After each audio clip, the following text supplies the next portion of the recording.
My dear, wonderful friends, I stand before you today to share a profound truth that most seekers have tragically misunderstood. While the world scurries about, desperately clinging to vision boards and positive affirmations, they have completely overlooked the astonishing power that slumbers within them at this very moment.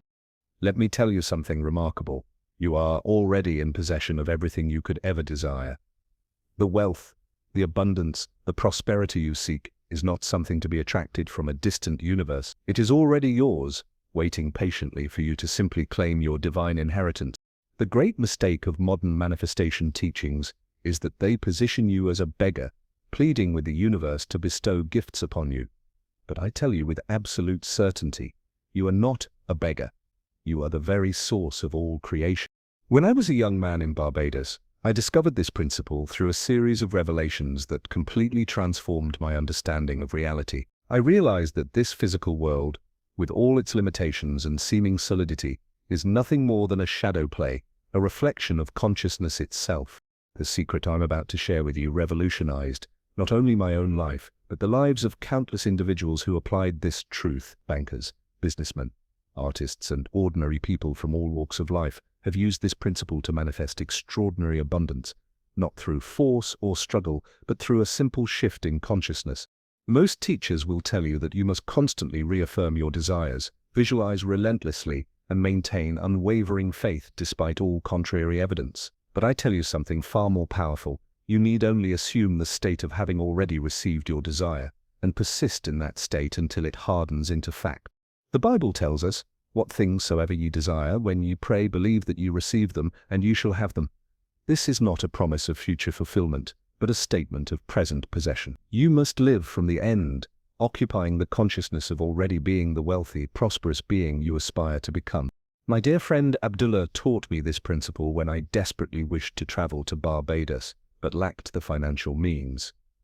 "You are already in Barbados," he insisted, refusing to acknowledge any other reality. When I protested with evidence of my obvious presence in New York, he simply turned and walked away. It was only when I fully occupied the state of being in Barbados, feeling the tropical breeze on my skin, hearing the familiar accents of home, experiencing the complete sensory reality of my desire fulfilled, that the outer circumstances rearranged themselves to match my inner assumption. Today, I will reveal to you the three profound misconceptions that keep most people trapped in states of lack and limitation. I will show you precisely how to enter the millionaire state of consciousness, not as a temporary visualization, but as your permanent dwelling place. My dear friends, let us now penetrate deeper into these sacred truths that have been so gravely misunderstood. The first froward misconception I must address is the belief that manifestation requires you to attract things from outside yourself. This fallacy has been perpetuated endlessly, teaching that you must somehow pull your desires from a distant universe through effort and persistence. I tell you with absolute conviction, the world is not separate from you, but is entirely a projection of your consciousness. As I wrote in The Power of Awareness, man's chief delusion is his conviction that there are causes other than his own state of consciousness. Consider the remarkable case of the gentleman who attended my lecture in New York. He had been desperately seeking a specific position at a prestigious firm for months without success. After learning this principle, he abandoned his external efforts and instead assumed the consciousness of already occupying that position. He imagined conversations with colleagues, felt the satisfaction of his new salary, and experienced the pride of his achievement, not as a future possibility, but as a present fact. Within 1 week, he was called for an interview he had not applied for, and was offered not only the position he desired, but at a higher salary than he had imagined possible. The second misconception that limits your manifestation is the belief that you must continually affirm and visualize to achieve your desires. Modern teachers will tell you that manifestation requires endless repetition, constantly bombarding your subconscious with affirmations and visualizations until your desire manifests. But I reveal to you a far more elegant approach. Feeling is the secret of manifestation. It is not the repetition of your imaginal act, but the intensity of feeling with which you saturate it. One single moment of complete absorption in the feeling of your wish fulfilled carries more transformative power than months of half-hearted affirmations. Consider my own experience when I desired to secure a specific apartment in New York that was beyond my financial means. Instead of repeatedly visualizing myself obtaining it, I simply entered the state of sleeping in that apartment. As I drifted to sleep each night, I felt the particular surroundings, heard the distinct sounds, and experienced the unique satisfaction of already living there. I did this not with strain or effort, but with the natural ease of experiencing something already possessed. Within days, circumstances aligned perfectly, and the apartment became mine through means I could never have orchestrated through external effort. The third misconception, perhaps the most limiting of all, is that manifestation requires positive thinking and high vibrational states. The truth is far more liberating. The law of assumption transcends the need for perpetual positivity. Your conscious assumption of a state, regardless of external evidence, is the sole creative power in your life.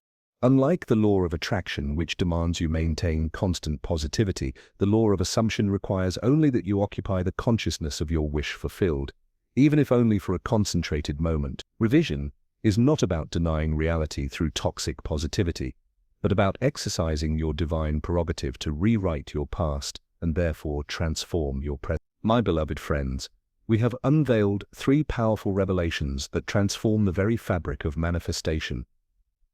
First, the world is not separate from you but a perfect projection of your consciousness. Second, manifestation requires not repetition but the intensity of feeling in a single saturated moment.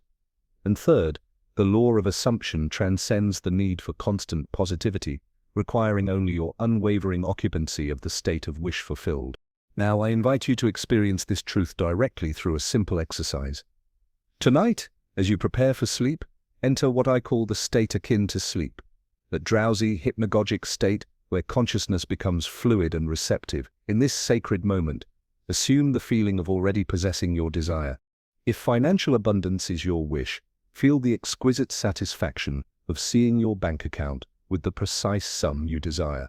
Feel the texture of the statement in your hands, the emotional relief and security that accompanies this abundance. Do not merely visualize it as a spectator. Step into this reality and claim it as your present experience. The secret is not in the vividness of the image, but in the depth of the feeling. Ask yourself, how would I feel if this were true now? Then surrender completely to that feeling, allowing it to permeate every cell of your being. Your physical senses will insist this isn't true. But remember, your senses only show you the shadow world of effects, never the causal realm of consciousness. You may wonder, how long must I persist in this state? I tell you, persist until it feels natural. When your imaginal act no longer feels like a fantasy, but simply your accepted reality, the seed has been planted. Your work is done. The outer circumstances must conform to your inner assumption, for that is the law of your being. Some will object, but I've tried visualization before without results. To them I say, you have not visualized from the correct vantage point.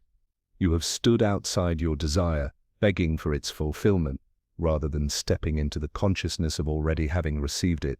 Now that you know what I truly taught, you can stop wasting precious time on techniques that don't work and start experiencing the results you've been seeking. The kingdom of heaven is within you, a realm where all desires are already fulfilled, waiting only for your conscious assumption to bring them into expression.